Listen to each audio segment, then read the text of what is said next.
এই জায়গাটা পড়াতে নামাজ পড়া হয়। অনেকে নামাজ পড়তেছে, আবার কেউ বসে আছে, হয়তো কেউ জোহরের নামাজ পড়ছে, এখন অপেক্ষা করতেছে আসরের নামাজ পড়ে হয়তো প্রয়োজন থাকলে বাইরে যাবে, না হলে এখানেই বসে থাকবে, একদম এশার নামাজ পড়ে শেষ করে বের হবে। পাশেই খাবার পানির ব্যবস্থা, এই যেটা এগুলো যদিও জমজমের পানি না, কিন্তু খাবার পানি। এখানে আবার নির্দিষ্ট জায়গা পর পর টয়লেট দেওয়া রয়েছে, পুরুষ এবং মহিলা। এগুলা টয়লেট, এটা টয়লেট, ওইটা টয়লেট, ওই যে সামনে দেখা যাচ্ছে ওইটা টয়লেট। মানে বিভিন্ন জায়গায় যখন ছবি ওঠানো হয়, সবচেয়ে সুন্দর মূল্যবান জায়গা হচ্ছে এই মসজিদে নববী এবং কাবা। এখানে যখন আসে কেউ হয়তো নিজের আবেগকে ধরে রাখতে পারেন, অবশ্যই ছবি ওঠায়, কিন্তু ইবাদতের সময় আপনার ছবি না ওঠানোই ভালো। যেমন আমরা গতকালকে এসেছি, মানে রাসূল সাল্লাল্লাহু আলাইহি সাল্লামকে সালাম পেশ করেছি, মসজিদে নববীর ভিতরে নামাজ পড়েছি, তখন এটা ভিডিও করার মতো কোনো মনোযোগ ছিল না। এখন একটু ফ্রি সময় পেয়েছি, ভাবলাম যে বাইরে থেকে একটু ভিডিও করি। শুধুমাত্র এটা ইবাদতের পর যখন অবশিষ্ট সময় পায়।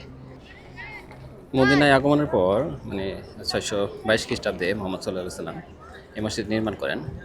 কাসওয়া নামক একটি উটে চড়ে তিনি এই স্থানে পৌঁছান যেখানে এই মসজিদটি নির্মাণ করা হয়েছে। মানে এটা একটা কবরস্থান হিসেবে ব্যবহৃত হচ্ছিল। জমির মালিক ছিলেন দুজন এতিম, সাহল এবং সুহাইল। তারা দুজন যখন জানতে পারেন যে রাসূল সাল্লাল্লাহু আলাইহি ওয়াসাল্লাম এখানে মসজিদ নির্মাণ করতে চান, তখন তারা দুজন এটাকে উপহার হিসেবে দিতে চান জায়গাটাকে। রাসূল সাল্লাল্লাহু আলাইহি ওয়াসাল্লাম এটা উপহার হিসেবে দিতে অস্বীকৃতি জানান, কেননা তারা যেহেতু এতিম ছিল, তাদের আর্থিক হয়তো প্রয়োজন ছিল, তাই তিনি এটা উপহার হিসেবে নেননি। তো তখন তিনি হজরত আবু আইয়ুব আল আনসারি রাদিয়াল্লাহু আনহুকে নির্দেশ দেন এটার টাকা পরিশোধ করতে। তখন আবু আইয়ুব আল আনসারি রাদিয়াল্লাহু আনহু এটার টাকা পরিশোধ করেন, এবং তিনি মূলত এই জমির দাতা। এবং এখানেই রাসূল সাল্লাল্লাহু আলাইহি ওয়াসাল্লাম এখান থেকেই সকল কার্য সম্পাদন করতেন আর কি, যেমন সেটা বিচার কার্য হোক, অন্যান্য যে শিক্ষণীয় কার্যগুলো হোক, এখান থেকেই করতেন। এবং এখানেই তিনি জুমার খুতবা দিতেন।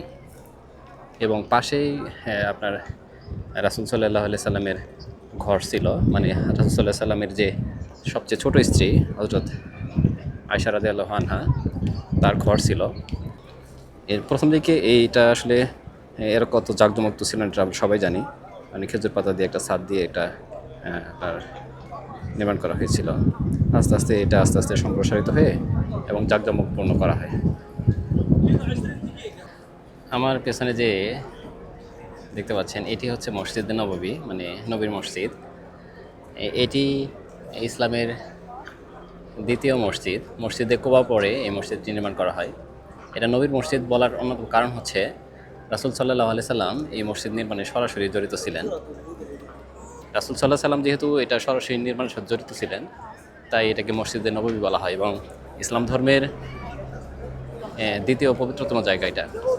ওই যে ক্যামেরার সামনে যে সবুজ গম্বুজটা দেখা যাচ্ছে, ওইটাই রাসূল সাল্লাল্লাহু আলাইহি সাল্লামের রওজা।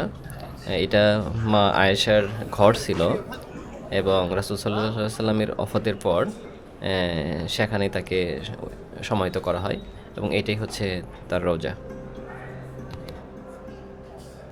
রাসূল সাল্লাল্লাহু আলাইহি সাল্লামের রওজার পাশেই ইসলামের যে প্রথম খলিফা হযরত আবু বকর, এবং তার পাশেই ইসলামের দ্বিতীয় খলিফা হযরত ওমর রাদিয়াল্লাহু আনহুর রওজা। মসজিদের চারপাশে এই যে ছাতাগুলা আমরা ছোটবেলা থেকে দেখে আসছি যে এটা বন্ধ হয় এবং রোদের সময় খুলে যায়। এখন কিছু ছাতা বন্ধ রয়েছে, আবার কিছু ছাতা যে খোলা রয়েছে। আমি মসজিদের ভেতরটায় যাব, ভেতরেরটা আপনাদেরকে দেখানোর চেষ্টা করব ভেতরটা কেমন।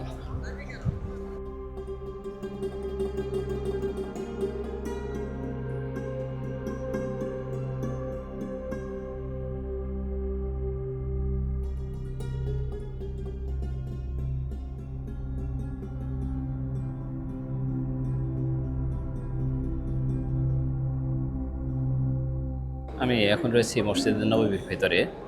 চারপাশটা যদি দেখাই দেখো,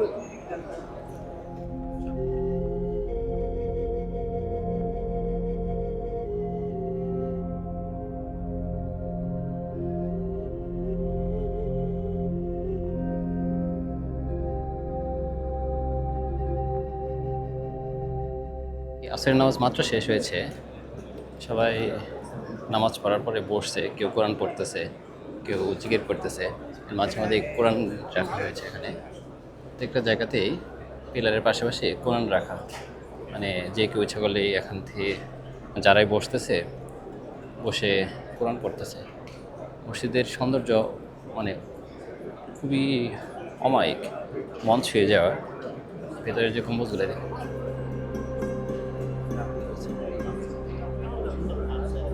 মানে মন ছুঁয়ে যাবে অনেক জায়গা। যেহেতু এখানে মসজিদে আপনার মসজিদুল হারামে মানে কাবায় মেয়ে মানুষদের ঢোকা যায়, কিন্তু মসজিদে নববীর ভিতরে মেয়েদেরকে ঢোকা নিষেধ। এখানে মসজিদের ভেতরে এই জমজমের পানিগুলো রাখা হয়েছে খাওয়ার জন্য।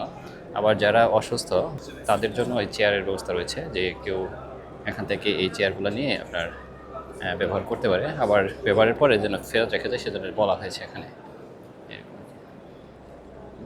মসজিদের ভেতরে অনেক সিকিউরিটি রয়েছে, আবার আপনার সার্ভিসের জন্য অনেক লোক রয়েছে, ময়লা হওয়ার সাথে সাথে যেন পরিষ্কার করতে পারে।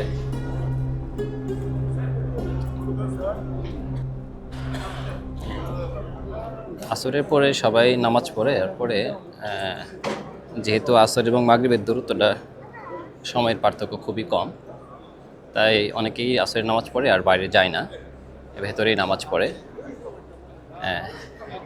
মসজিদে নববীর ভেতরের এই কিছু জায়গাতে আবার এই ছাতাগুলা দেওয়া, একটু পরে এই ছাতাগুলা বন্ধ হয়ে যাবে যখন রোদ শেষ হয়ে যাবে। এই যে আমার সামনেই ওই যে রাসূল সাল্লাল্লাহু আলাইহি সাল্লামের রওজা ওইদিকে, এবং ওই রিয়াজুল জান্নাতটা ওইদিকে ক্যামেরা নিয়ে যাওয়া নিষেধ, যাওয়া যাবে না, এবং না যাওয়া উচিত না ওইদিকে ক্যামেরা নিয়ে। তারপর মোবাইল নিয়ে অনেকে যায়, যেহেতু জায়গাটা অনেক পবিত্র এবং এখানে ইবাদতের জায়গা, সবাই চেষ্টা করে এখানে এসে ইবাদত করার জন্য। যে আমার সামনে যে সবুজ গম্বুজটা দেখা যাচ্ছে, ওটাই রাসূল সাল্লাল্লাহু আলাইহি সাল্লামের রওজা। আবার এই পাশে রিয়াজুল জান্নাতে ঢোকার জন্য আপনার আগে থেকে নুসুক অ্যাপে স্লট নিতে হয়, মানে আপনার টাইম কোন সময় সেটা একটা রেজিস্ট্রেশন করে একটা টাইম নিতে হয়। ইচ্ছা করলে সেখানে ঢোকা যাবে না। প্রত্যেকটা হাজির জন্য আধা ঘন্টা করে সময় দেওয়া হয়, 30 মিনিট রিয়াজুল জান্নাতে নামাজ পড়ার জন্য। সবাই চেষ্টা করে ওইটা স্লট নেওয়ার জন্য, মানে ওইটা যেহেতু জান্নাতের অংশ, তো চেষ্টা করে যে সেখানে 2 রাকাত অন্তত নামাজ পড়ে আল্লাহর কাছে কান্নাকাটি করার জন্য।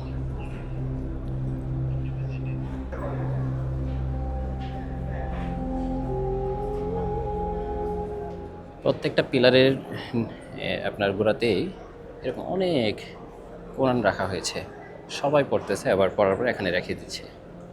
ক্যামেরায় আবার এগুলো পর্যবেক্ষণ করা হচ্ছে যাতে কোনো নিরাপত্তার ব্যাঘাত না ঘটে।